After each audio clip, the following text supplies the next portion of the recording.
आलोक गुप्ता धोखेबाज हैं, धोखा देते हैं लोगों को। रातों रात जो है पैसा डबल कैसे होता है, इतना तेज कैसे कोई आगे कैसे बढ़ता है। अखिलेश यादव जी को आपने धोखा क्यों दिया? आप चुनाव क्यों नहीं लड़े? अखिलेश यादव जी क्या वो आपको सक्षम नेता नहीं लगे? नहीं, बिल्कुल लगे। अखिलेश यादव जी की जितनी तारीफ की जाए कम है, जितनी तारीफ की जाए उतनी कम है। समाजवादी पार्टी के बड़े नेता हैं। फिर सवाल तो आलोक जी ये भी उठेगा कि आप उधर ही जाके मिल गए जो लोग आपको प्रताड़ित कर रहे थे या फिर धमकी दिलवा रहे थे या फिर आपको चुनाव नहीं लड़ने देना इससे अच्छा तो वो मैं जानता हूँ और मेरा भगवान जानता है कि देने वाले ने क्या दिया मुझे। देने वाला इतना लायक नहीं है कि मुझे आलोक गुप्ता को पैसा दे सकता है। आलोक गुप्ता की ज़मीर न तो कभी बिकी है और ना तो किसी की औकात है जो खरीद सकता है। ये रिश्ता कायम है। बिस्किट आप मंगवाए नहीं? बिस्किट अभी भाई बिस्किट मंगा दीजिए भाई। अच्छा, कभी शादी के पहले इसको हुआ था? नहीं, इसके ऐसा है कि मैं प्यार करता हूँ लोगों से, मोहब्बत नहीं करता हूँ। क्या अंतर है इसको और प्यार और मोहब्बत में? क्या अंतर है? प्यार थाईलैंड जाना है आलोक गुप्ता को? बिल्कुल जाऊंगा, अगर मौका मिलेगा तो जाऊंगा। अकेले जाएंगे कि सबके साथ जाएंगे? मैं सुनता हूँ मालिश उलिश बहुत अच्छा करते हैं लोग वहाँ पे, अपना बॉडी मसाज। मैं भी थोड़ा देखूँ घूम करके कि यहाँ कैसा वहाँ मसाज वगैरह होता है। अरे बच्चे भी वीडियो देखेंगे। अरे बच्चे को क्या दिक्कत है, बच्चे भी जाके मसाज कराएं। सबसे बड़ा गलत लोग लेते हैं वहाँ के मसाज को। अब पता नहीं, मैं कभी गया नहीं हूँ, अब जाऊँगा तो देखो क्या आऊँगा फिर बता पाऊँगा। देखने के बाद बताइए। वैसे कैसे बता पाऊँगा। अब मैं पेड़ा खाऊँ लोग कहेंगे बदनाम हो गया। को ये वाला मैं रील काट के अलग से भेजूंगा और कहूँगा देख लीजिए, अकेले मत जाने दीजिएगा। खासकर जब दाढ़ी सफ़ेद हो जाए तो और नहीं होनी चाहिए।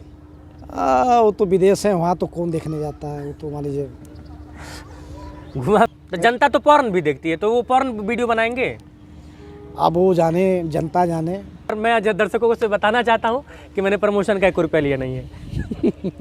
पिक्चर था उसमें, हमें तो अपने न लूटा गैरों में कहाँ दम था। आहा, मेरी किस्ती थी वहीं डूबी जहाँ पानी कम था। अब ये कहे तो मैं कर सकता हूँ, झुकेगा नहीं साला। उस पर आज मैं झुकेगा नहीं साला। फिर अब मैं उनसे ये तो नहीं कह सकता कि नहीं आप हमको सिंगापुर मत भेजिए, थाईलैंड भेज दीजिए। ये तो मैं कह नहीं सकता क्योंकि उनका ग्रुप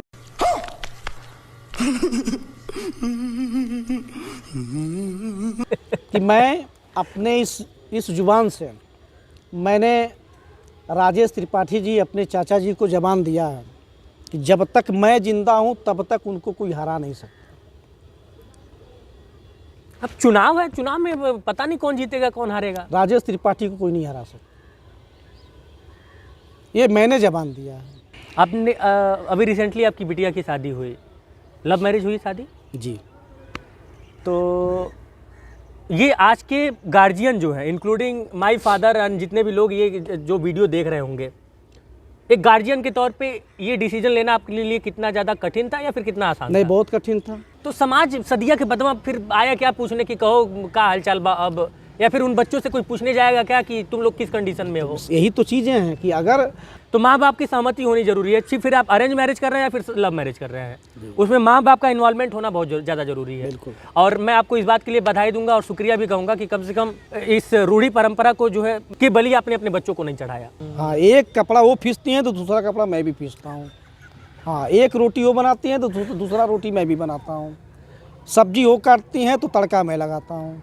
इसीलिए प्यार बना हुआ है बराबर का। मतलब क्या, मतलब कि असली परिचय क्या है आलोक कुमार गुप्ता का? समाजसेवी है, पॉलिटिशियन है कि व्यवसायी है? तीसरा पॉलिटिशियन। अरे बहुत पावरफुल, बहुत पावर होता है पॉलिटिक्स में। होता होगा। तो इससे विधायक जी को भी आपत्ति हो गया, वो लिखे कि रॉबिनहुड ?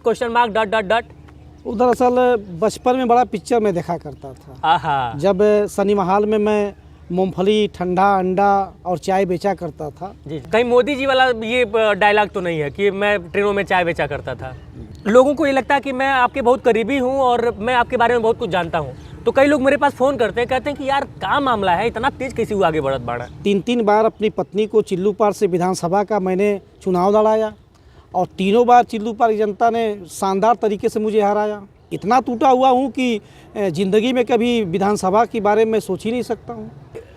रील जब वायरल होता है तो खुशी होती है, किस तरह के कमेंट आते हैं नीचे? अच्छे कमेंट भी आते हैं, बुरे कमेंट भी आते हैं। मान लीजिए कि जो है ये बॉटल है और अच्छा इस पे ये आप ही के ब्रांड का बॉटल है आलोक जी। मान लीजिए बॉटल है और भाभी जी आके कह रही हैं कि ये आधा मतलब भरा हुआ है और आप कह रहे हैं नहीं नहीं पूरा भरा हुआ है, और ये दोनों आप दोनों लोगों के बीच में लड़ाई हो जाए, किसकी बात लास्ट में मानी जाएगी? अगर आधा खाली है तो आधा खाली है। लास्ट में वो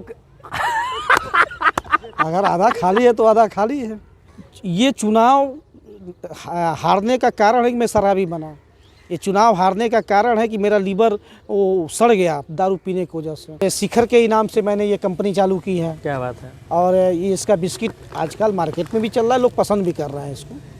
हम पिछली बार आए थे तो हम खाए थे, बहुत अच्छा लगा था हमको। पिताजी कभी ये नहीं चाहते थे कि जो काम मैं आज की डेट में कर रहा हूँ ये काम मैं कभी करूँ। पिताजी बस यही चाहते थे कि जिस तरीके से उनकी दुकान है, ठीक है, दुद्दू दिग्गज लड़ रहे थे तो कहाँ लोग जो है दिग्गज में एक हमारे चाचा जी हैं, कहाँ वो दिग्गज हैं, वो तो मेरे परिवार के एक हिस्सा हैं। हाँ, उनको हराना चाह रहा था, वो हार जाएं, अब मैं जीत जाऊं, क्योंकि हो नहीं पाया। अब बाप तो बाप ही होता है, वो जगह ही ऐसा है। शेरो शायरी आपके पास जब सारी व्यवस्थाएं आपके पास हो तो हाँ, तो फिर फिर कैसे नहीं रह फिल्म और सकते हैं? कपालभाती करने में क्या दिक्कत है? यहाँ सारा चीज़ जो है अरेंज करना है। सबसे बढ़िया हीरोइन आपको कौन लगती है बॉलीवुड में? तो भैया नमस्कार, पत्रकार चाय वाला का एक और पॉडकास्ट, और इस पॉडकास्ट के आज के हमारे मेहमान हैं गोरखपुर की दक्षिणांचल का एक ऐसा चेहरा जो इस वक्त सबके लिए चर्चा का विषय बना हुआ है। अब सबके के लिए का मतलब समझिएगा, चाहे वो पॉलिटिशियन हो, चाहे वो व्यवसायी हो, चाहे वो समाज सेवी हो, वो हर क्षेत्र के लोग लगभग आलोक कुमार गुप्ता के बारे में चर्चा जरूर कर रहे हैं कि भैया कौन है आलोक कुमार गुप्ता और कैसे इतना तेज आगे बढ़ गए हैं। अब चूंकि दिक्कत इस बात की होती है हमारे समाज में कि जब हम कोई काम करते हैं, यानी कि जैसे मान लीजिए कोई खिलाड़ी है, कोई क्रिकेटर है, वो खेलता रहता है, लेकिन जौने दिन दोहरा शतक ठोक देता है उसी दिन उसके संघर्षों की कहानियाँ गढ़ी जाने लगती हैं। लेकिन उसके पहले लोगों को ये लगता है कि अरे यार होगा कोई, और उसमें एक कहानी और निकल के आती है कि अरे रातों रात सरवा चमक गया। लेकिन वो सरवा रातों रात नहीं चमकता है दोस्त, उसको चमकने में बहुत लंबा समय लग जाता है, एक लंबा संघर्ष लगता है। आपको आपके देखने में दिक्कत है, आप देख नहीं पाते हैं उस चमकने के पीछे के संघर्ष को। कुछ इसी तरह की कहानी है आज के हमारे मेहमान आलोक कुमार गुप्ता की। बहुत बहुत स्वागत है सर आपका पहली बार पत्रकार चाय वाला के इस पॉडकास्ट में। धन्यवाद आपका। कल हम पोस्ट डाले थे कि आलोक कुमार गुप्ता जी से जो है कोई सवाल आप लोग पूछना चाहें तो पूछ लीजिएगा। तो जो पहला जो सवाल सबसे ज़्यादा आया, और इसीलिए मैंने ये परिचय दिया जो शुरुआत में परिचय दिया, रातों रात जो है पैसा डबल कैसे होता है, इतना तेज कैसे कोई आगे कैसे बढ़ता है। तो ये रातों रात की कहानी है या फिर एक लंबा संघर्ष रहा है, मैं उसके बारे में थोड़ा जानना चाहता हूँ। ये कहानी पिछले 20 वर्षों का है। ये संघर्ष पिछले 20 सालों का है, जो चौराहे से लेकर के और चौराहे के गलियों से गुजरते हुए आज यहाँ तक पहुँचा हूँ। तो ये पिछले 20 वर्षों की कहानी है, पिछले 20 वर्षों का संघर्ष है। दोहरा शतक अब जाके लगा है और लोगों को लग रहा कि ये तो हो गया। अभी दोहरा शतक नहीं लगा है, अभी तो हाफ सेंचुरी। हाँ, हाफ सेंचुरी इसको आप मान सकते हैं। हाफ सेंचुरी मान सकते हैं। 50 लगा है अभी, हम तो कुछ ज़्यादा बोल गए थे। क्या हाल चाल है? बढ़िया, फर्स्ट क्लास। कैसा चल रहा है काम धाम, कैसा चल रहा है? बस सब साईं बाबा के आशीर्वाद से सब ठीक है। एक सवाल बार बार मेरे मन में उठता है, क्या मतलब कि असली परिचय क्या है आलोक कुमार गुप्ता का? समाज सेवी है, पॉलिटिशियन है कि व्यवसायी है? सब कुछ मान सकते हैं आप। फर्स्ट पे क्या रखते हैं? जैसे कि मुझसे अगर कोई कुछ पूछता है तो मैं कहता हूँ कि मैं सबसे पहले पत्रकार हूँ, बाकी समाज सेवा फलान ढेकान वो बाद में। फर्स्ट पे मैं अपने आप को व्यवसायी मानता हूँ। व्यवसायी मानते हैं, उसके बाद समाज सेवा मानता हूँ, उसके बाद पॉलिटिशियन मानता हूँ, तीसरा पॉलिटिशियन। अरे बहुत पावरफुल, बहुत पावर होता है पॉलिटिक्स में। होता होगा, ऐसा लोगों का मानना होगा, मेरे लिए ऐसा कुछ नहीं है। मैं ये जानता हूँ कि पहले बिजनेस है, अब बिजनेस है तो पॉकेट में पैसा है, पॉकेट में पैसा है तो समाज का सेवा है, और जब समाज का सेवा होगा तभी आप किसी राजनीति में अपना पैसा इम्पोर्टेंट है। बिल्कुल। रील आपका बड़ा मैंने देखा, कल मैंने एक पोस्ट डाला था जब, तो उसमें लिखा था कि समाज सेवी, व्यवसायी, पॉलिटिशियन और रॉबिन हुड की छवि रखने वाले। तो इससे विधायक जी को भी आपत्ति हो गया, वो लिखे कि रॉबिन हुड ?... तो मैंने रॉबिन हुड जिस संदर्भ में लिखा था वो जो आप सोच रहे हैं वो नहीं था, वो तो पहले क्लियर कर दो। रॉबिन हुड का मतलब हम आपका रील देखते हैं, और इतना शानदार रील, लगभग 50 से ऊपर की आपकी उम्र होगी। नहीं, उससे पहले है। 45-50 के बीच में 45, होंगे। और उसके बाद भी इतना हरफन मौला जो है रील आपका वायरल होता है जब, तो रॉबिन हुड लिखना गलत कैसे हो सकता है? वो दरअसल बचपन में बड़ा पिक्चर में देखा करता था। आहा। जब सिनेमा हॉल में मैं मूंगफली, ठंडा अंडा और चाय बेचा करता था, जी जी। तो जब भी चाय बेचने जाता था तो 10 मिनट, 20 मिनट, आधा घंटा मैं सिनेमा हॉल में ही गुजार दिया करता था। तो पिक्चरों का शौक़ पहले से था और उसी पिक्चर का ही वो कहीं ना कहीं असर है उसका, कि वो थोड़ा बहुत अभिनय जो है मोबाइल पे, सोशल मीडिया पे किया करता हूँ और लोगों के बीच भेजा करता हूँ। कहीं मोदी जी वाला ये डायलॉग तो नहीं है कि मैं ट्रेनों में चाय बेचा करता था? मोदी जी ने चाय बेचा नहीं बेचा मैं देखने तो नहीं गया, हाँ हाँ। पर मैंने चाय बेचा है ये सभी लोगों ने देखा है। यहाँ के लोगों ने देखा है?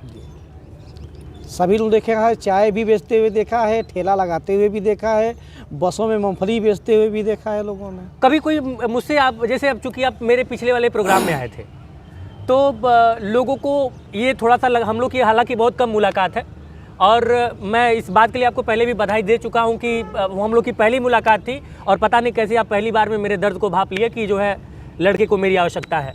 खैर, वो प्रोग्राम जनता के लिए था और हम दोनों ने, मतलब कि आपका आहुति और मेरा समर्पण, और वो प्रोग्राम बहुत सक्सेसफुल हुआ। लेकिन लोगों को ये लगता है कि मैं आपके बहुत करीबी हूँ और मैं आपके बारे में बहुत कुछ जानता हूँ, तो कई लोग मेरे पास फ़ोन करते हैं, कहते हैं कि यार क्या मामला है, इतना तेज़ कैसे हुआ आगे बढ़त बाड़ा। हालांकि जिनको मैं जवाब दे पाता हूँ, ये बताता हूँ कि वो आप लोगों को तेज़ लग रहा होगा, लेकिन मुझे जहाँ तक पता है वो 20 साल का संघर्ष है। ऐसा क्यों लोगों के दिमाग में परसेप्शन है कि आलोक कुमार गुप्ता रातों रात जो है इतना आगे निकल गए? अब जब किसी को कोई काम नहीं रहेगा तो लोगों को ही देखेगा, और जब आपके जी में काम रहेगा तो आप अपने काम में व्यस्त रहेंगे, और जो काम में व्यस्त रहता है वही कुछ कर पाता है। और जब कुछ कर पाएंगे तभी आप समाज का सेवा कर पाएंगे, और समाज का सेवा करेंगे और लोगों की भलाई के बारे में सोचेंगे तो ही आप आगे बढ़ पाएंगे। तो ये मेरे जीवन में ये पिछले 20 सालों से क्या लगभग 45 साल उम्र होने जा रहा है, लगातार चल रहा है। जब से होश संभाला हूँ तब से चल रहा है, और अभी भी चल रहा है, आगे भी चलता रहेगा।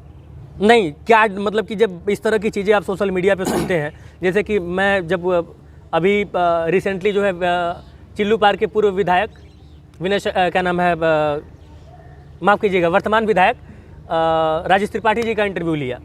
उसके पहले मैंने कई बार जो है विनय शंकर तिवारी जी का भी लिया है। मैंने रिसेंटली कल पोस्ट डाला, उनका भी लेना है। मैं पत्रकार हूँ, मुझे दोनों पक्ष देखना पड़ेगा। तो मुझे जब लोग कहते हैं कि ये तुम, जब मैं भाजपा के किसी नेता का वो करता हूँ, इंटरव्यू करता हूँ, तो सब कहते हैं कि तुम भाजपा ही हो गए हो। जब सपा का करता हूँ सब कहते हैं सपा ही हो गए हो। कभी कभी मैं, हमेशा नहीं, लेकिन कभी कभी कुछ पॉइंट पे मैं इरिटेट हो जाता हूँ। उम्र ही कितनी है, इरिटेट होने वाली उम्र है। लेकिन इस चीज़ को जब आपके सामने आता, झेलते नहीं है क्या? मतलब कि दिमाग कभी ऐसा नहीं करता कि यार क्या बोले जा रहा है फालतू का? नहीं, मेरा ये मानना है कि जहाँ आपको अच्छी चीज़ें देखे उसको अपनाना चाहिए और साथ उसी का देना चाहिए। और ऐसा नहीं कि मैं भारतीय जनता पार्टी का सिपाही हूँ या कार्यकर्ता हूँ तो मैं राहुल गांधी जी को पसंद नहीं करता हूँ। बहुत पसंद करता हूँ, उनकी एक एक चीज़ें मुझे अच्छी लगती हैं। लेकिन चूंकि मैं भारतीय जनता, टिकट नहीं मिलेगा फिर जिला पंचायत सदस्य वो वाला? टिकट मिले ना मिले वो तो आप पार्टी के शीर्ष नेताओं का ये काम है। नहीं, ऐसे आप राहुल गांधी की तारीफ करेंगे तो वो टिकट कटेगा ना? नहीं नहीं, देखिए जो चीज़ सही है वो सही है, और सही ये है कि व्यक्तिगत रूप से राहुल जी बहुत अच्छे इंसान हैं, और वो अलग बात है कि उनका विचारधारा भारतीय जनता पार्टी की विचारधारा से नहीं मिलता है। आप नेता हैं भारतीय जनता पार्टी के, तारीफ कर रहे हैं राहुल गांधी की। अब योगी जी, मोदी जी देखेंगे तो उनको तो अच्छा नहीं लगेगा। योगी जी हमारे महाराज हैं, हम महाराज जी के आदेश का पालन करते हैं। महाराज जी के कहने के अनुसार, उनके निर्देशों के अनुसार हम चलने का काम करते हैं। मोदी जी जैसा नेता पूरे हिंदुस्तान में क्या पूरे विश्व में नहीं मिलेगा। अब मैं एक चीज़ आपको कंफर्म कर दूं, एक चीज़ आपको कंफर्म कर दूं, जो मैंने आपसे पूछा ना सवाल कि आप पहले क्या हैं, व्यवसायी हैं कि पॉलिटिशियन हैं कि समाजसेवी हैं, तो सच में आज सबसे पहले व्यवसायी हैं। इस जवाब ने कंफर्म कर दिया जी। जो अभी आपने जवाब दिया, व्यवसायी का मतलब होता है वो सबको साथ लेके चलता है, और सबके बारे में सबके हिसाब से चलना पड़ता है उसको। तो राहुल जी का जो व्यक्तिगत विचार है मैं उनके साथ हूँ, लेकिन विचार नहीं उनका है। भारतीय जनता पार्टी का अपना अलग विचारधारा है, उनका अपना विचारधारा है, तो उस विचारधारा से मैं नहीं हूँ उनके साथ। एक साम्राज्य आपने यहाँ पे, मैं साम्राज्य एक गलत शब्द हो सकता है, लेकिन एक अच्छी खासी व्यवस्था आपने यहाँ पे अपने लिए, लोगों के लिए खड़ी कर रखी है, और ये बड़ा लीक से हटके था। मैं कुछ मामलों में आपका प्रशंसक इसलिए हूँ मतलब कुछ मामलों में। आप कैसे पॉलिटिशियन है ये मुझे नहीं पता, क्योंकि एज ए पॉलिटिशियन मैंने आज तक आपसे मुलाकात मेरी नहीं हुई है।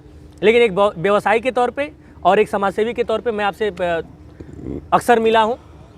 ये जो सारा सेटअप आपने खड़ा किया, 20 साल का संघर्ष रहा, इस दौरान क्या कभी ऐसा पॉइंट आया, कोई ऐसा एक पॉइंट आया जब लगा कि अरे यार हो ना पाई, मुश्किल है, या फिर कुछ ऐसा कोई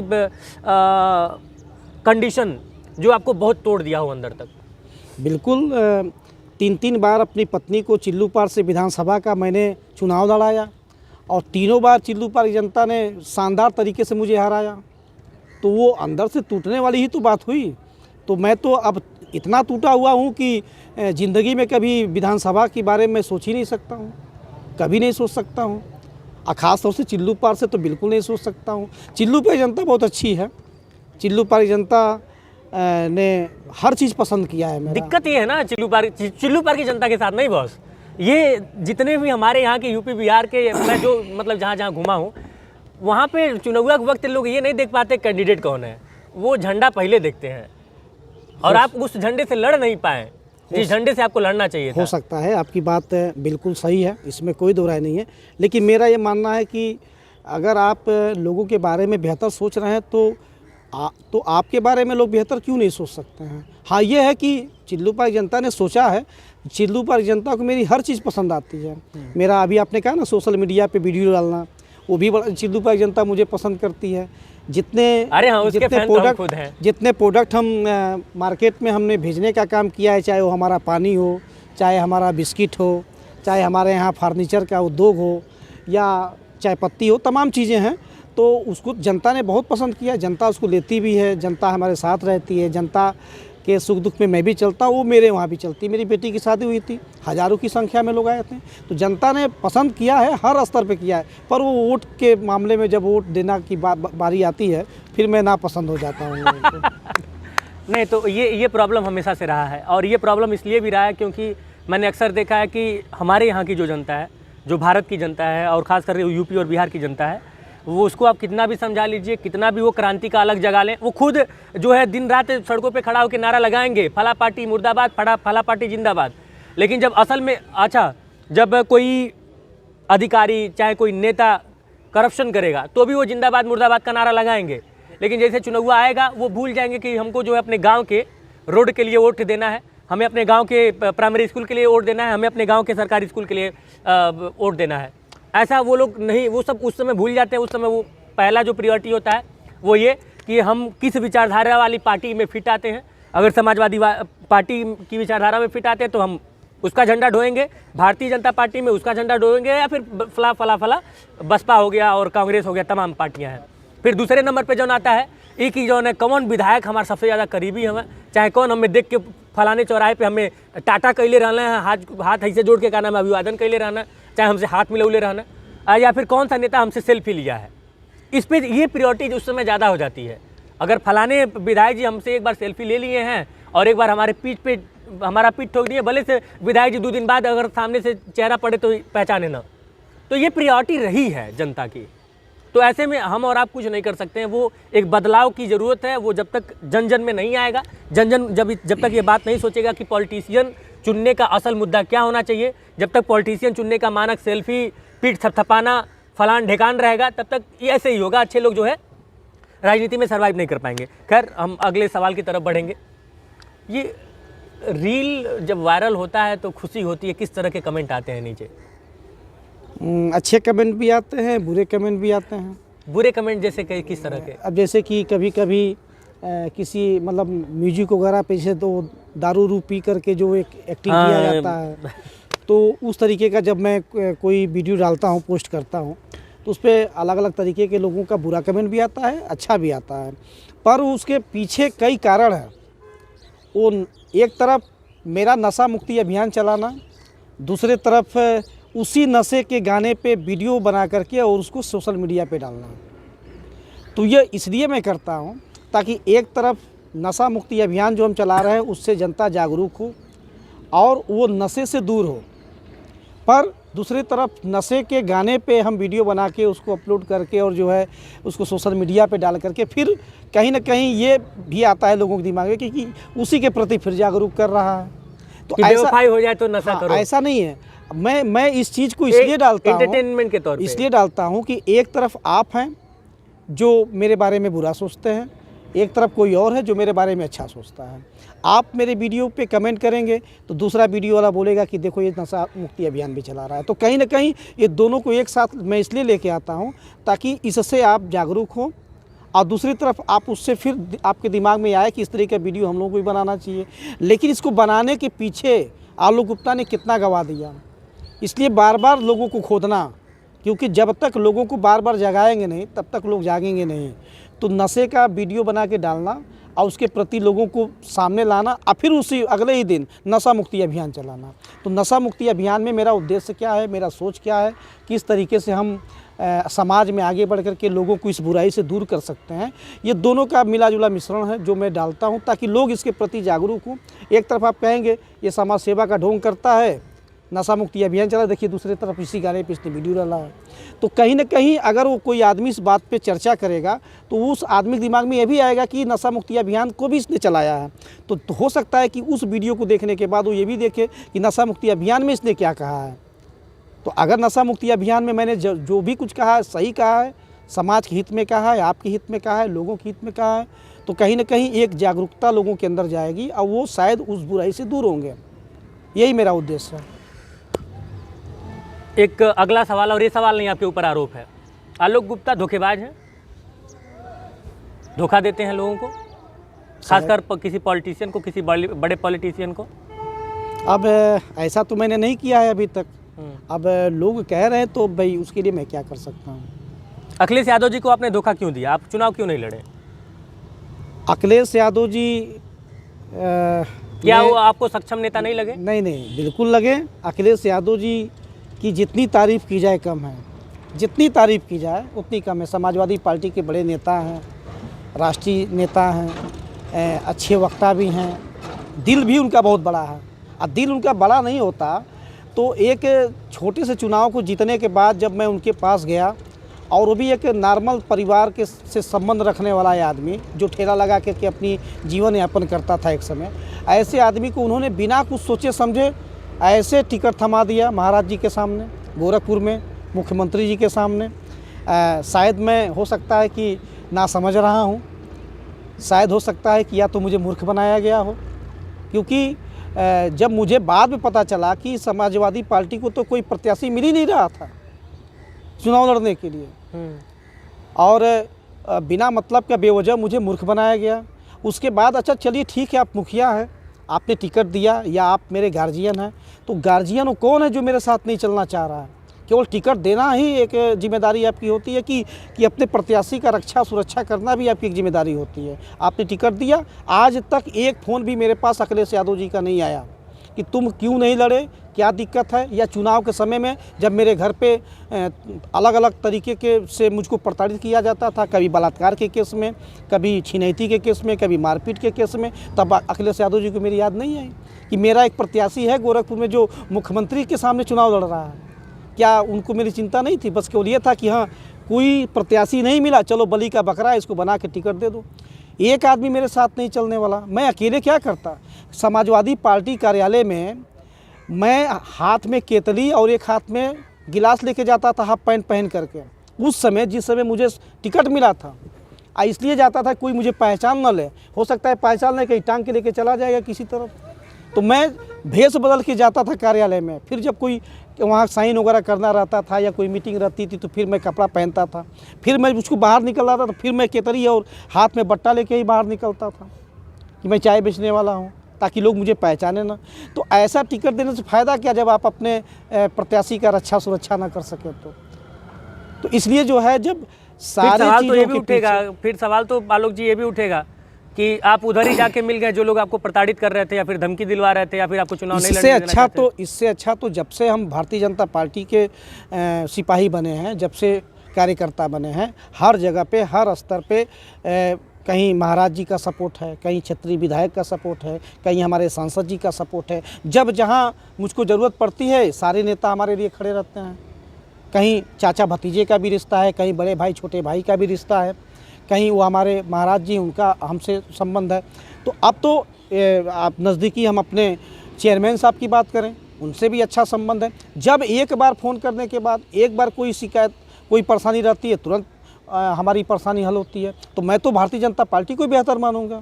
और उस आदमी वहाँ पे जहाँ पे केवल टिकट देने के बाद बलि का बकरा बना दिया जाए, जाओ मरो कटो या जैसे मर्जी वैसे चुनाव लड़ो, तो फिर कैसे किस स्थिति में कोई चुनाव लड़ पाएगा। इसलिए जब मैं अपने आप को असुरक्षित महसूस किया, मैं अपने आप को बैक कर लिया।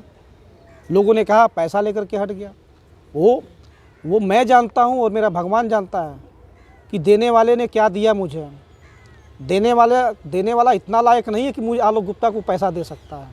आलोक गुप्ता की ज़मीर न तो कभी बिकी है और ना तो किसी की औकात है जो खरीद सकता है। ये मेरे अंदर चीज़ें हैं। हम उम्मीद भी करेंगे कि ये जज्बा हमेशा कायम रहेगा और आपका जो व्यवसाय है वो इसी तरह से जो है मतलब कि आपको इस काबिल हमेशा बनाए रखेगा कि कोई ये जुर्रत ना कर पाए कि वो आलोक गुप्ता से ये कहे कि जो है इतना पैसा लो और ये फला काम करो, ये ऐसे मत ऐसे करो। तो हम ये मतलब हम भगवान से भी ये विनती करेंगे कि ये चीज़ें जो गट्स है ये हमेशा बना रहे।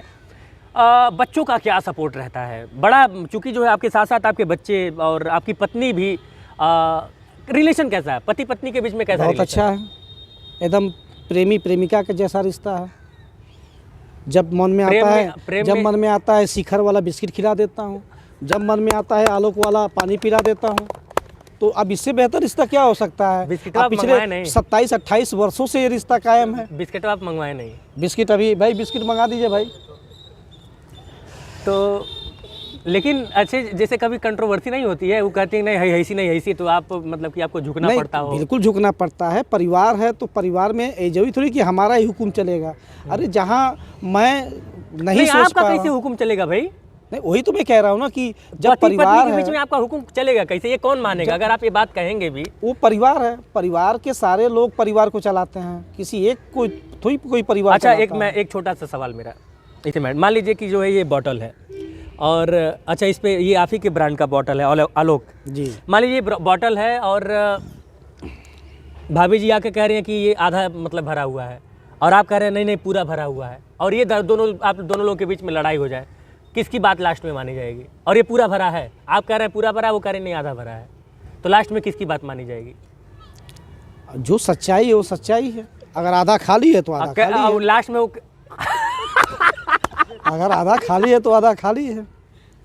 अब वो जबरदस्ती करने से तो होगा नहीं। हाँ। मैं घर का मुखिया हूँ, ठीक है, मर्दाना हिसाब किताब में मेरा व्यवस्था चलता है। तो ऐसा नहीं है कि अब वो जबरदस्ती में क्यों नहीं पूरा भरा है, जबकि आधा खाली है तो आधा खाली है। वो कह दी तो कह दी, कह नहीं दी, आधा खाली है तो आधा खाली है। बॉन्डिंग कैसी है वैसे? बॉन्डिंग कैसी है? जैसे कभी आपको आवश्यकता होती है कि जो है एक मेंटली जो है बहुत आप कभी डिस्टर्ब हो जाएं या फिर कुछ ऐसे कंडीशन में क्या रिएक्शन रहता है उनका, क्या सपोर्ट रहता है? मेरे पूरे परिवार का हर तरीके का सपोर्ट मेरे साथ रहता है। और ये मैं कह सकता हूँ कि जो फैसला मैं लेता हूँ वो परिवार के सारे सदस्य उसको मानते हैं। और चूँकि फैसला मानने का एक चीज़ और भी है कि कभी भी कोई गलत फैसला मैंने लिया नहीं है आज तक। बस एक ही फैसला गलत हुआ कि पूनम जी को विधानसभा चिल्लूपाल से विधानसभा लड़ाना, यही केवल गलत। कुछ ज़्यादा अखर रहा है आपको ये चीज़? अरे ये चुनाव हारने का कारण है कि मैं शराबी बना, ये चुनाव हारने का कारण है कि मेरा लीवर वो सड़ गया दारू पीने की वजह से। ये चुनाव की वजह से मेरा परिवार बिखरते बचा। आप ड्रिंक करने लगे थे? बिल्कुल। अब जब गम रहेगा तो कभी कभी दो ही तरीके का गम होता है, या तो आदमी का सब कुछ लूट जाए या तो फिर आदमी वो वहाँ से इश्क में बर्बाद हो जाए। अच्छा कभी शादी के पहले इश्क हुआ था? नहीं, इश्क नहीं। ऐसा है कि मैं प्यार करता हूँ लोगों से, मोहब्बत नहीं करता हूँ। क्या अंतर है इश्क और प्यार और मोहब्बत में? क्या अंतर है? प्यार दिल से होता है और मोहब्बत जो है ना वो दिमाग से होता है। तो दिमाग वाले आधा पागल होते हैं, वो दिमाग में चढ़ जाएगा तो वो घबरा जाता है, मेमोरी सब फेल हो जाता है, वो काम नहीं करना है। दिल से लोगों को मानता हूँ, दिल से लोगों को जोड़ के रखता हूँ। आजकल चूंकि जो है, अच्छा एक और सवाल, और ये सवाल जो है बहुत व्यक्तिगत थोड़ा सा है, लेकिन मैं उम्मीद करूँगा कि आप जवाब देंगे। आपने अभी रिसेंटली आपकी बिटिया की शादी हुई, लव मैरिज हुई शादी जी। तो ये आज के गार्जियन जो है, इंक्लूडिंग माय फादर एंड जितने भी लोग ये जो वीडियो देख रहे होंगे, एक गार्जियन के तौर पे ये डिसीजन लेना आपके लिए कितना ज़्यादा कठिन था या फिर कितना आसान नहीं, था? बहुत कठिन था, सच्चाई बता रहा हूँ। और जितने आपके माध्यम से जितने दर्शक, जितने लोग भी इस वीडियो को आप लोग देख रहे हैं, आप लोग इस बात को समझिएगा, ये फैसला मेरे जीवन का सबसे कठिन फैसला था। एक समय ऐसा था जब इस फैसले को मैंने सिरे से नकार दिया। मैंने कहा बिल्कुल शादी नहीं हो सकती। फिर उसके बाद ऐसा नहीं कि केवल मैंने ही नकारा था, जो हमारे दामाद हैं हाँ।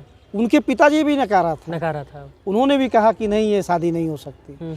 लेकिन जब चूँकि भाई उनका भी इकलौता लड़का, हमारे समधी जी का, मेरी भी इकलौती लड़की, क्योंकि अब इसके बाद तो कोई लड़की है नहीं, उनके पास भी कोई लड़का है नहीं, तो अब दोनों लोग जो है ना, एक इमोशनल कनेक्टिविटी, आप बच्चों को समझने की कोशिश की है? बिल्कुल समझने की कोशिश किया। और मैंने कहा कि अगर दोनों परिवार ठीक है, दोनों जोड़ा ठीक है, दोनों एक दूसरे को प्रेम करते हैं, चाहते हैं, मोहब्बत करते हैं, दोनों एक साथ सुखी रह सकते हैं, तो इसमें जात पात का कोई मतलब नहीं होता है, इसमें अमीर गरीब का कोई मतलब नहीं होता। अगर दोनों परिवार सही, आज देखिए उसी शादी का नतीजा है कि आज मेरी बेटी बहुत सुखी है और एक अच्छा घर मिला है।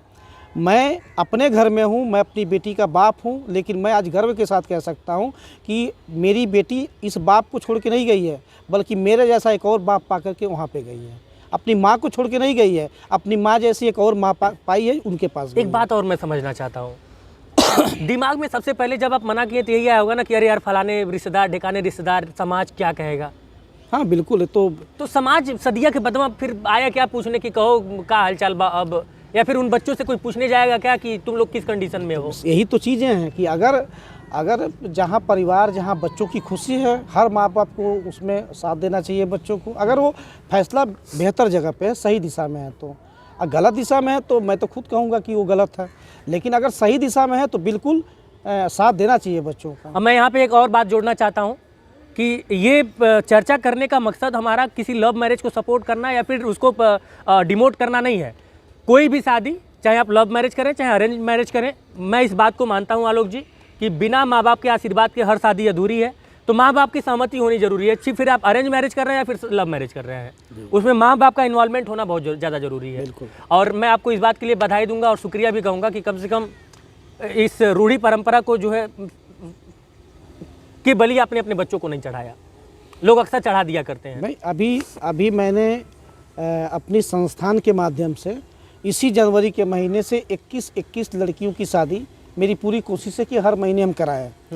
और आज 2-3 लोगों का फार्म मेरे पास ऐसा आया था जो उनके पिता नहीं थे, ठीक है, उनके पिता नहीं थे, किसी की माँ नहीं थी, वो अलग तरीके से शादी करना चाह रहे थे। मैंने कहा अगर इस तरीके की बात है, आप बालिग हैं, कानून का सहारा लीजिए, कोर्ट मैरिज करिए, सरकार की मोहर लगेगी, तब मेरे पास आइए, हम शादी करवा देंगे। हम ना तो किसी से कोई दुश्मनी लेना चाहते हैं, ना तो किसी का कोई बहुत हम सपोर्ट करना चाहते हैं। हाँ, परिवार अगर उस तरीके का है, वो आए यहाँ पे, हम उस पीड़ित परिवार का या उस ज़रूरतमंद परिवार का अपने यहाँ सामूहिक विवाह में हम उनकी शादी कराएंगे, घर बसाएंगे उनका। तो इस तरीके का भी प्रयास मेरा जारी है। शिखर बाबू को कब लॉन्च कर रहे हैं? मतलब लॉन्च तो आपने कर दिया है, लेकिन चुनाव मतलब कि चुनाव के मैदान में कब आप लॉन्च कर रहे हैं? शिखर चुनाव नहीं लड़ेगा। अभी नहीं लड़ेंगे, कभी तो लड़ेंगे। अब कभी की बात अलग है, चुनाव अभी लड़ने के मूड में तो कहीं से वो है भी नहीं और मैं भी नहीं हूँ। आगे भविष्य में पता नहीं क्या, अब समय गुल खिलाएगा, वो तो समय बताएगा। पर यह है कि अभी दूर दूर तक कहीं दिमाग में ऐसा नहीं है कि शिखर कहीं से चुनाव लड़े। अब मैं आपकी जानकारी बता दूं, अभी तो शिखर 19 साल का हुआ, अभी तो 2 साल, यानी कि ये जो विधानसभा चुनाव आएगा अभी तो इसमें कोई चांस ही नहीं है। 2027 के विधानसभा चुनाव में शिखर का पर्चा ही नहीं भरा पाएगा, वो 21 साल का होगा ही नहीं, तो चुनाव लड़ेगा कहाँ से। ये बात मैं आपके दर्शकों से भी बताना चाहता हूँ कि ज़्यादा शिखर परेशान जो मत है, हुआ करो। ज़्यादा परेशान मत होइए, अब बहुत दिमाग को खपाइए मत कहीं, बस सीधा सीधा बस समझिए कि शिखर अभी 19 साल का भी नहीं है, अब पूरा होने वाला है अप्रैल में, 1 अप्रैल को उसका बर्थडे है। अब 1 अप्रैल को 19 साल उसका होगा, उसके बाद फिर 20 आएगा, हिंदू नववर्ष फिर के दिन। 21 आएगा, हिंदू नववर्ष के दिन, फिर उसके बाद 21 वर्ष होगा, तब कहीं जाके चुनाव लड़े, तब तक 27 बीत चुका होगा। तो 32 में देखा किसी जाएगा। को कोई दिक्कत परेशानी लेने की जरूरत नहीं, 32 में देखा जाएगा। देखा जाएगा आगे से। भविष्य कौन जानता है। बिल्कुल, कैसी बॉन्डिंग है बाप बेटे में। बहुत अच्छा है। अभी तो कल जा रहा है कहीं, कहाँ जा रहा था टूर पे घूमने के, औजी जा रहा है घूमने के लिए, अच्छा उत्तराखंड के आगे। अच्छा अच्छा। तो बच्चों का मन है, तो मैंने कहा जाओ अपना एंजॉय करो, घूमो फिरो, आगे आओ। अब देखिए ये शिखर के इनाम से मैंने ये कंपनी चालू की है, क्या बात है। और ये इसका बिस्किट आजकल मार्केट में भी चल रहा है, लोग पसंद भी कर रहे हैं इसको। हम पिछली बार आए थे तो हम खाए थे, बहुत अच्छा लगा था हमको। तो ये जो है बाप बेटे के बॉन्डिंग के बारे में बात होगी, लेकिन एक सवाल और मेरा, आपकी और आपके पिताजी की बॉन्डिंग कैसी थी, क्योंकि वो दौर पे चर्चा करना बहुत ज़रूरी है। चाय बेचा करते थे, चाय पकौड़ी। पिताजी कभी ये नहीं चाहते थे कि जो काम मैं आज की डेट में कर रहा हूँ ये काम मैं कभी करूँ। पिताजी बस यही चाहते थे कि जिस तरीके से उनकी दुकान है, उस दुकान के उस परंपरा को मैं आगे बढ़ाऊँ। क्योंकि मेरा शुरू से ही लोगों की मदद का भावना मेरे दिल में था। जो मैं कमाता था शुरू में भी, वो लोगों के वहाँ, किसी के वहाँ कोई मर गया तो कफन पहुँचाना, लकड़ी पहुँचाना, ब्रह्मभोज में आटा पहुँचाना, ये मैं कर दिया करता था। शाम को आता था घर में, उल्टा सीधा डांट सुनता था, कभी कभी 2-4 थप्पड़ा मार भी खा जाता था, लेकिन शुरू से ही मदद करने का भावना था। और आज वो पिताजी की दुकान इस समय नहीं है, अब पिताजी भी मेरे साथ हैं, समाज सेवा में उनका भरपूर सहयोग और योगदान रहता है, मेरे साथ चलते हैं, सारा काम होता है उसी में। कभी कोई ऐसी सीख जो मतलब कि पिताजी की कोई ऐसी नसीहत जो आपको आपके दिमाग में घर कर गई और जो है वो ताउम्र आप मतलब याद रखना चाहेंगे, कभी भूलना नहीं चाहेंगे। पिताजी की हमारी एक ही सीख है। अब पिताजी और चाचा जी, यहाँ 2 लोग हैं, एक पिताजी हैं, एक चाचा जी हैं। और पिताजी और चाचा जी ने कहा है कि बेटा, जिसने धैर्य रखना सीखा है वही जीवन में आगे बढ़ा है, तो धैर्य रखो। पिताजी और चाचा जी दोनों लोगों ने कहा है कि धैर्य रखो, धैर्य रखने पे आदमी हर सफलता अर्जित कर सकता है। आज जिसने धैर्य नहीं रखा वो समाप्त हो गया है, ख़त्म हो गया है। सेम वही चीज़ मेरे ऊपर आता है। मैंने धैर्य नहीं रखा था, इसलिए बहुत सारा नुकसान मेरा हुआ। धैर्य रखा होता तो शायद मैं कुछ और बेहतर जगह पर रहता। संतुष्ट नहीं हैं आप। नहीं, मैं संतुष्ट हूँ, अपने जीवन से संतुष्ट हूँ। मैं अच्छा कमाता हूँ, अच्छा पहनता हूँ, अच्छे लोगों के बीच में रहता हूँ, अच्छा खाता हूँ, अच्छा काम करता हूँ। अब क्या चाहिए इंसान को। हाँ, अच्छे तरीके से जीत नहीं पाया, अपनी पत्नी को जिता नहीं पाया, बस यही बात है। ये ताना आप मारते रहेंगे चिल्लू पार को। चिल्लू पार के लोगों को नहीं ताना मारना है, बस बताना है कि कहीं ना कहीं मैं आप लोगों के लिए रहता हूँ, आप लोगों को भी मेरे लिए रहना कहीं ना चाहिए कहीं था। गलत हुआ मेरे साथ। इतनी बड़ी गलती लोगों को नहीं करनी चाहिए थी, लेकिन ठीक है। दुद्दू दिग्गज लड़ रहे थे तो कहाँ लोग जो है। दिग्गज में एक हमारे चाचा जी हैं, कहाँ वो दिग्गज हैं, वो तो मेरे परिवार के एक हिस्सा हैं। हाँ, उनको हराना चाह रहा था, वो हार जाएं, अब मैं जीत जाऊं, क्योंकि हो नहीं पाया। अब बाप तो बाप ही होता है, बाप होता है। कुछ पॉलिटिशियंस का मैं नाम लूँगा, एक को ड्रॉप करना है और एक का नाम लेना है, और ऐसे ही ये सिलसिला बढ़ता चला जाएगा। ये क्विक क्वेश्चन आंसर टाइप का क्वेश्चन है। जिले से शुरुआत करें, चिल्लू पार से शुरुआत करें। राजेश त्रिपाठी, पंडित हरिशंकर तिवारी। राजेश त्रिपाठी। राजेश त्रिपाठी, डॉक्टर धर्मेंद्र सिंह। राजेश त्रिपाठी। राजेश त्रिपाठी, फतेह बहादुर सिंह जी। राजेश त्रिपाठी। राजेश त्रिपाठी, महाराज जी। ये कंट्रोवर्सी आप करवाएंगे पूरा। बिल्कुल, मेरे लिए जो मेरा गार्जियन है वही तो मेरा सब कुछ है। गार्जियन साथ है तो सभी लोग साथ हैं, और यहाँ महाराज जी और राजेश त्रिपाठी में कोई ऐसा नहीं है, आपको भी नहीं कहना चाहिए, क्योंकि वो महाराज जी हैं, वो मुख्यमंत्री हैं। आप छोड़ ये नहीं विधायक रहे थे, इसलिए मैं कहा कहीं तो छोड़ेंगे आप। हाँ, ये सही मैं है। एक जगह छुड़वाना चाह रहा था, अब गार्जियन- मुझे पूरा यकीन था, मैं आपको मतलब जो बच्चा गार्जियन को छोड़ दे वो उसके जीवन का सबसे बड़ा देखिए, mistake जवाब है में ये। तो आपसे कोई जीत नहीं पाएगा। एक व्यवसायी से कोई जवाब में नहीं जीत सकता है। पॉलिटिशियन से हो सकता है मैं जीत जाता, लेकिन एक व्यवसायी से जीत पाना बहुत नामुमकिन चीज़ है। बहुत डिप्लोमेटिक होते हैं व्यवसायी लोग, बहुत डिप्लोमेटिक, वो कभी ना कहवा नहीं करते हैं। मैं आपके चैनल के माध्यम से बता दूं कि मैं अपने इस जुबान से मैंने राजेश त्रिपाठी जी अपने चाचा जी को जबान दिया है कि जब तक मैं जिंदा हूं तब तक उनको कोई हरा नहीं सकता। अब चुनाव है, चुनाव में पता नहीं कौन जीतेगा कौन हारेगा। राजेश त्रिपाठी को कोई नहीं हरा सकता, ये मैंने जबान दिया है। चलिए आगे बढ़ते हैं। अखिलेश जी में और योगी जी में बेहतर नेता आपको कौन लगता है? योगी जी। योगी जी और मोदी जी में बेहतर नेता कौन लगता है आपको? अरे वो मैं आप प्रधानमंत्री छोड़ने की हैं। बात और पकड़ने की बात नहीं कर रहा हूँ। बेहतर नेता कौन है? किसकी आइडियोलॉजी आपको ज़्यादा पसंद है? किसका अग्रेशन आपको ज़्यादा पसंद है? योगी जी। योगी जी का। पीएम बनते देखना चाहते हैं योगी जी को, अगला पीएम?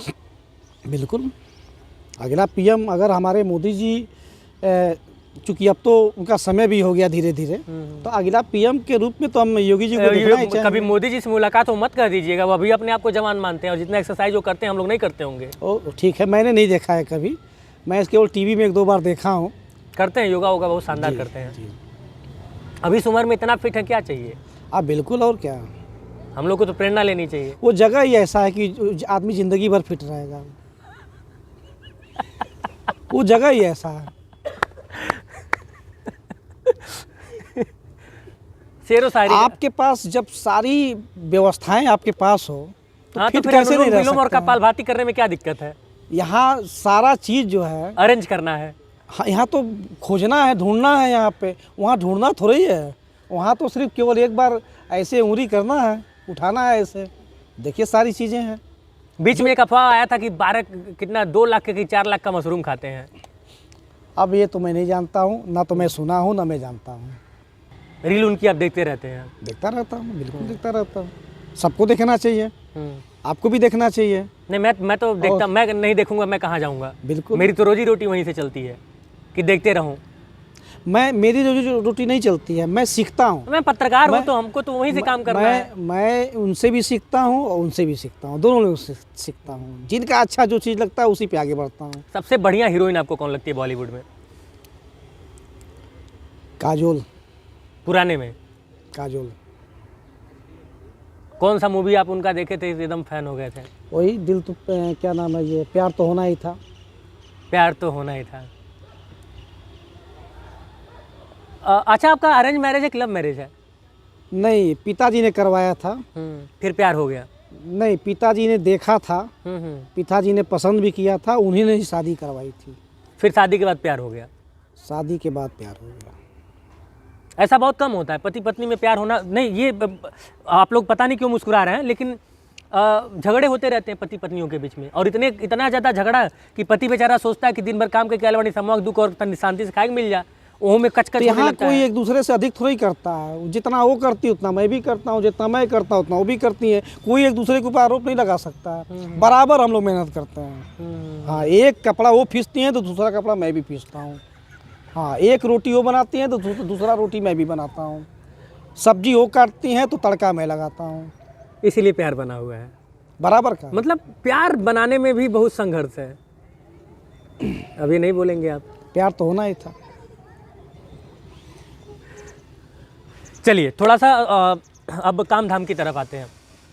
तो अभी फ़िलहाल में जैसे कि डेली मैंने कुछ चीज़ें नोटिस की यहाँ पे। डेली इतने सारी महिलाएं, इतने सारे लोग यहाँ पे आते हैं और डेली आप उनको मोटिवेट करते हैं। क्या हम ये समझ सकते हैं कि इसका कॉन्सेप्ट क्या है और कैसे जो है लोगों को आप जो है डेली मोटिवेट करके और अपने काम से जोड़े रखते हैं? लोगों का बचत करवाना, लोगों को सही दिशा में लेके चलवाना और उनसे एक दिन का 3-3 रुपये को बचत करवाना। अब हम कैसे बचत करवाते हैं उसी लाइन को समझाना, लोगों को बताना और उनसे बचत करा के उनको अपने साथ जोड़ना।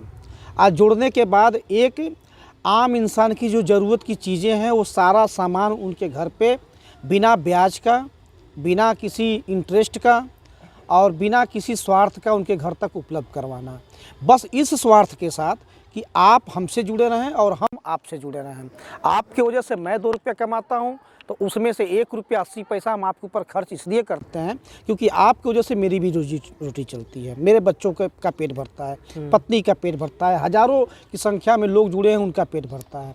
और उसी 1 रुपये, उसी 3 रुपये के बल पे 3 फैक्ट्रियाँ, एक पानी का, एक बिस्किट का और एक जो है फर्नीचर का, जहाँ पे आज के समय में लगभग 250 से 300 लोग काम कर रहे हैं। मार्केट में कम से कम 250-300 लोग इसको सप्लाई कर रहे हैं। अलग अलग गांव में कम से कम हज़ारों की संख्या में हमारी माताएं बहनें जुड़ी हैं जो अपने अपने गांव जा कर के लोगों ये सप्लाई करती हैं, 2 पैसा वो भी कमाती हैं। तो ये उसी 3 रुपया का नतीजा है कि हज़ारों लोगों को रोज़गार और खुद भी रोज़गार पाना, एक सम्मान के नज़र से जो पिछले 20 वर्षों से मैं करता आ रहा हूँ। पिछले 20 वर्षों में मैंने सिर्फ यही कमाया है कि अपने लिए सम्मान, अपने लिए लोगों के दिलों में विश्वास, प्रेम, मोहब्बत। ये चीज़ आपको भी समझना चाहिए। जैसे कई लोग जो सवाल पूछ रहे थे उटपटांग से फालतू के, तो उसमें एक चीज़ मुझे आपने जब ये आंसर आप जब दे रहे हैं तो मुझे समझ में आया कि 20 रुपये का सामान, 2 रुपये का, अगर मैं 2 रुपये उनसे कमाता हूँ तो 1 रुपया 80 पैसा उनके ऊपर खर्च करता हूँ, फिर भी मेरा 20 पैसा बच जा रहा है। और चूंकि मेरे साथ इतने लोग हैं कि वो 20-20 पैसा जो है मेरे लिए एक बड़ा अमाउंट हो जा रहा है। ये बिल्कुल एक फुटकर विक्रेता और एक होलसेल विक्रेता के रूप में आप इसको मान सकते हैं। फुटकर के दुकान में आप जाएंगे तो दिन भर में आपके पास 10 ग्राहक या 100 ग्राहक जाएंगे। यही होलसेल में आप जाएंगे, फुटकर में बेचेंगे तो आप अधिक पैसा कमाएंगे, होलसेल में बेचेंगे तो आप कम कमाएंगे पर अधिक लोग जाएंगे, तो हम अधिक लोगों से पैसा कमाते हैं। तो रॉकेट साइंस यही है सर कि ये रातों रात का खेल नहीं है, ये टोटल बिजनेस है और बिजनेस से व्यवसाय हो रहा है। क्योंकि बिजनेस से जब व्यवसाय होगा तभी वो लॉन्ग टर्म चलेगा, अन्यथा नहीं चल पाएगा। जैसे कि जो उस तरह के जो सवाल आ रहे थे कि रातों रात, तो इससे मुझे थोड़ी सी आपत्ति थी, इसलिए मैंने कहा कि इस पर चर्चा होना ज़्यादा ज़रूरी है कि वो रातों रात का रॉकेट साइंस नहीं है, वो एक विशुद्ध जो है बिजनेस माइंडेड एक गेम प्लान है या फिर एक व्यावसायिक प्लान है, जिसको जो है आलोक गुप्ता जो है मतलब कि जिस चीज़ को समझते हैं। और चूँकि उनके पास मेन रिसोर्सेज है and I think main resources is everything. अगर आपके पास मेन रिसोर्स है तो आप कुछ भी कर सकते हैं, आप एक अच्छे व्यवसायी के तौर पे जो है अपने आप को स्टैंड कर सकते हैं। सही है ये बात? बस उसी प्रयास में है। शायरी कोई सुना दीजिए। शायरी मैं बोलता नहीं हूँ। हाँ, ये वो मेरा एक हीरो था, पिक्चर था, उसमें हमें तो अपने न लूटा गैरों में कहाँ दम था, हाँ, मेरी किश्ती थी वहीं डूबी जहाँ पानी कम था। बस यही एक शायरी याद है मुझे। और भी इसलिए याद है कि अपनों ने धोखा दे दिया। अपनों ने धोखा दिया, बहुत धोखा मिला है। मैं नहीं चाहता हूँ कि अब लोगों को और मौका मिले धोखा देने, इसलिए चुनाव नहीं लड़ूंगा। ना, बिल्कुल नहीं। एक कोई गाना तब सुना दीजिए। गाना वाना कहाँ आता है, वो तो सोशल मीडिया आप देखते हैं तो मोबाइल का उसी कलाकारी। आपने वो मूवी देखी क्या, ये पुष्पा 2? हाँ, देखे हैं। नहीं, तो वो आपकी दाढ़ी वैसी लग रही है, झुकेगा नहीं साला। आप ये कहे तो मैं कर सकता हूँ, झुकेगा नहीं साला। इतना तो करीजिए। नहीं, मुझे ये मतलब कि ये कन्वर्सेशन का मकसद सिर्फ इतना था कि इतना जिंदा दिल आलोक गुप्ता कैसे, मतलब कि अभी इस उम्र में जो है, जब आप ये भी सोचते होंगे कि जो है मेरा जो लड़का है वो अब बड़ा हो रहा है तो हमको इस तरह से देखेगा तो वो लाइफ में सीरियस नहीं हो पाएगा। लाइफ में सीरियस होने की ज़रूरत क्या है? हर फन मौला रहो। बिल्कुल, एकदम लोगों से मिलते जुलते रहो, लोगों के सुख दुख में आते जाते रहो, लोगों के साथ मिलजुल करके हंसी खुशी जीवन को बिताते रहो। बाप बेटा भी साथ साथ में रील बना लेते हैं। बाप बेटा साथ में क्रिकेट भी खेलते हैं। क्या बात है। अच्छा, क्रिकेट होने वाला है क्या यहाँ पे? नहीं, फुटबॉल, अभी वो वॉलीबॉल खेलेंगे, सब वॉलीबॉल खेलेंगे। कुछ और सवाल जो मैं जल्दी में पूछूंगा और ये आखिरी सेशन है इस पॉडकास्ट का। आपको चाय और कॉफ़ी में सबसे ज़्यादा क्या पसंद है? चाय। घूमने का अगर कोई जगह सेलेक्ट करना हो तो आपको पहाड़ी इलाका पसंद है या फिर झील उल टाइप का कोई जगह हो? मैं तो जब भी कहीं घूमने जाता हूँ तो साईं बाबा के दरबार में जाता हूँ, तो सिर्फ वहीं जाता हूँ। अभी आपकी पारी तो आप कहीं विदेश गए थे फ्लाइट में, मैं देखा था। वो तो कहीं से ऑफर मिला था। हाँ। किसी की तरफ से ऑफर था, तो अगला जब हमको ऐसे ऑफर नहीं, वो स्कीम के तहत रहता है। जैसे अब हमारा व्यवसाय सीमेंट का है। तो अभी देखिए जयपुर से के लिए भी हमारे पास टिकट आ गया है। तो अब बिजनेस के थ्रू जो हमारे पास आते हैं ऑफर कि हाँ आपको सिंगापुर जाना है, इतने का माल बेच दीजिए, आपको सिंगापुर का टूर कराएंगे। तो फिर अब मैं उनसे ये तो नहीं कह सकता कि नहीं आप हमको सिंगापुर मत भेजिए, थाईलैंड भेज दीजिए। ये तो मैं कह नहीं सकता, क्योंकि उनका ग्रुप जाता है, उस ग्रुप में भेजते हैं लोग। तो कंपनियों का जहाँ थाईलैंड जाना है आलोक गुप्ता को, बिल्कुल जाऊंगा, अगर मौका मिलेगा तो जाऊंगा। अकेले जाएंगे कि सबके साथ मैं जाएंगे? सुनता हूँ मालिश उलिश बहुत अच्छा करते हैं लोग वहाँ पे, अपना बॉडी मसाज। मैं भी थोड़ा देखूँ घूम करके कि हाँ कैसा वहाँ मसाज वगैरह होता है। अरे बच्चे भी वीडियो देखेंगे। अरे बच्चे को क्या दिक्कत है, बच्चे भी जाके मसाज कराएं। वो तो थाईलैंड तो पूरे वर्ल्ड का सबसे बड़ा गलत लोग लेते हैं वहाँ के मसाज को। अब पता नहीं, मैं कभी गया नहीं हूँ, अब जाऊँगा तो देखो क्या आऊँगा फिर बता पाऊँगा। देखने के बाद बताइए। कैसे वैसे कैसे बता पाऊँगा। बहुत बदनाम मसाज है वहाँ का। देखा जाए कितना बदनाम है। अभी हमारे यहाँ बदनाम पेड़ा भी बिकता है। तो अब मैं पेड़ा खाऊं भाभी को तो मैं रील काट के भेजूंगा ये। अब मैं पेड़ा खाऊं लोग कहेंगे आपकी बदनाम धर्मपत्नी हो जी गया। को ये वाला मैं रील काट के अलग से भेजूंगा और कहूंगा देख लीजिए, अकेले मत जाने दीजिएगा।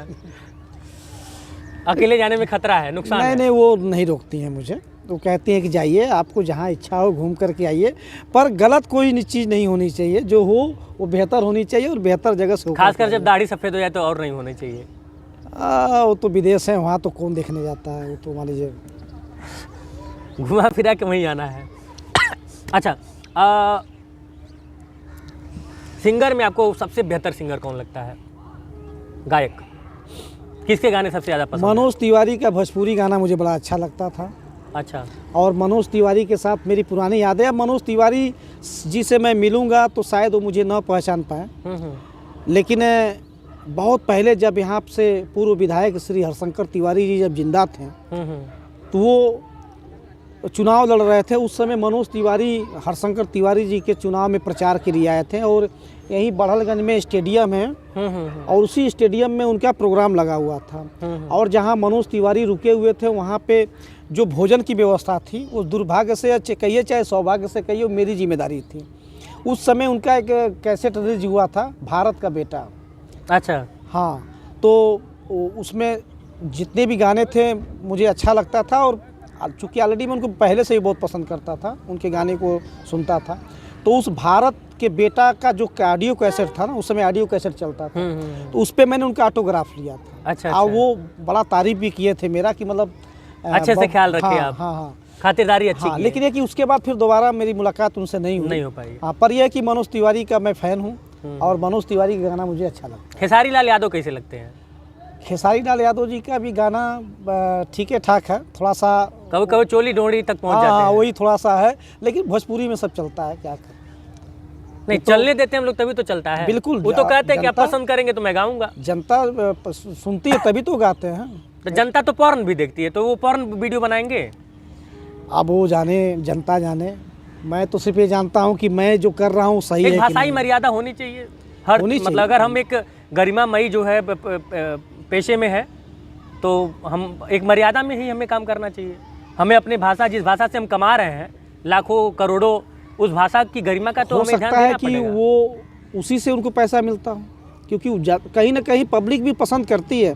पब्लिक पसंद करती तभी तो गाना सुनती है। मैंने उसका जवाब तो दिया, लेकिन अब चूंकि जो है उस पे आके जो है सबकी जुबान बंद हो जाती है, चाहे वो खेसारी लाल यादव हो, चाहे पवन सिंह हो, चाहे भोजपुरी के और तमाम सिंगर हो। क्योंकि मैं इनको टॉप पे मानता हूँ और मैं इनका प्रशंसक भी हूँ। इन्होंने बहुत संघर्ष किया है, इनके संघर्ष के दिनों का मैं प्रशंसक हूँ। पवन सिंह का मैं प्रशंसक हूँ, लेकिन साथ साथ में जब गलती करेंगे तो डांट डपट तो जनता को ही लगाना है ना।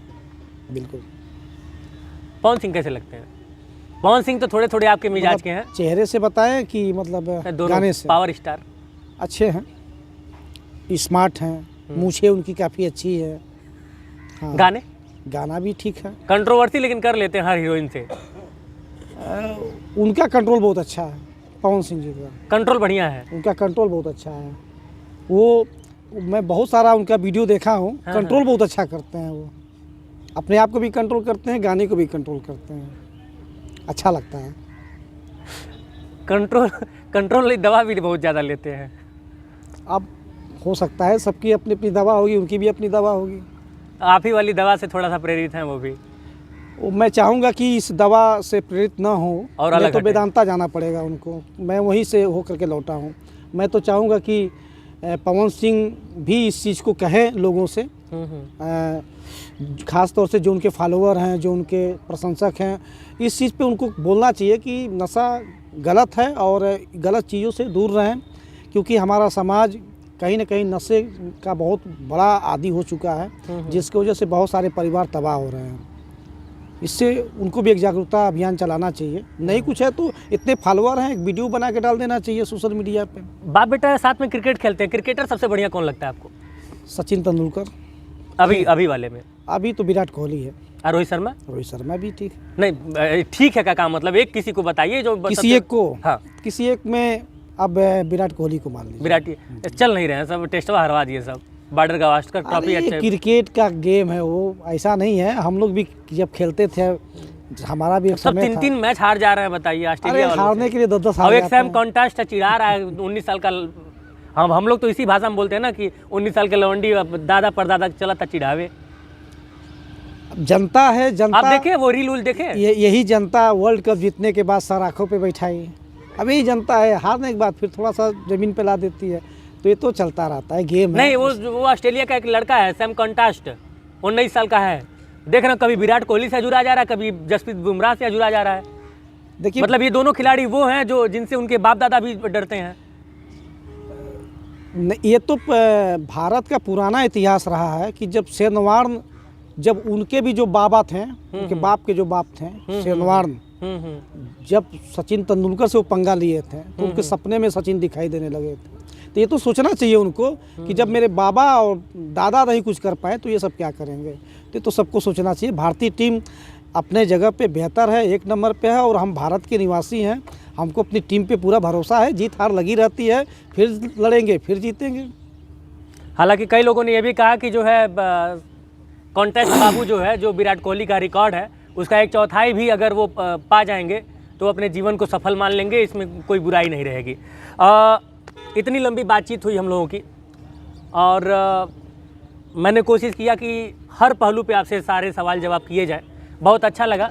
मैं जिस बात का आपका प्रशंसक हूँ, मैंने आपको बताया आपके जिंदा दिल होने का, और जितनी मस्तमौले तरीके से आप रहते हैं, और ये बना के रखिएगा, ये बहुत काम में आने वाला है। बाकी तो जो है लगा रहेगा। कुछ लोगों को नहीं अच्छा लगता है, लेकिन कुछ लोगों की बात छोड़ दीजिए। मैं एक बेहतर हूँ और बेहतर करना चाहता हूँ और बेहतर करता रहूँगा। लास्ट में कुछ जनता से कहना चाहेंगे? जनता से इतना ही कहना चाहता हूँ कि आपके आशीर्वाद ने बहुत कुछ दिया है मुझे, सिवाय एक चीज़ छोड़ करके। तो अब उसकी मैं कल्पना भी नहीं करता हूँ किसी से, और ना तो उम्मीद करूँगा कभी। हाँ, ये है कि अगर मेरा कार्य आपको अच्छा लगे, मेरा प्रयास अगर आपको लगे कि नहीं मैं सही जगह पे प्रयास कर रहा हूँ, तो फिर एक काम करिएगा कि जब भी पानी पीना होगा तो आलोक वाला पानी पीजिएगा। जब भी बिस्किट खाना होगा तो ये शिखर वाला बिस्किट खाइएगा। जानते हैं इससे क्या है? इससे मैं ये साबित कर दूंगा कि इस धरती पे सबसे बेहतरीन कंपनी कोई अगर है या होगी, ये ही दोनों होगा, आलोक पानी और शिखर बिस्किट। बस केवल 2-4 महीने का समय दीजिए, मैं साबित कर दूंगा इस चीज़ को। क्या बात है। ये व्यवसाय होते हैं, और मैं दर्शकों को से बताना चाहता हूँ कि मैंने प्रमोशन का 1 रुपया लिया नहीं है। बहुत बहुत शुक्रिया, बहुत बहुत शुक्रिया आलोक जी, बहुत बहुत धन्यवाद।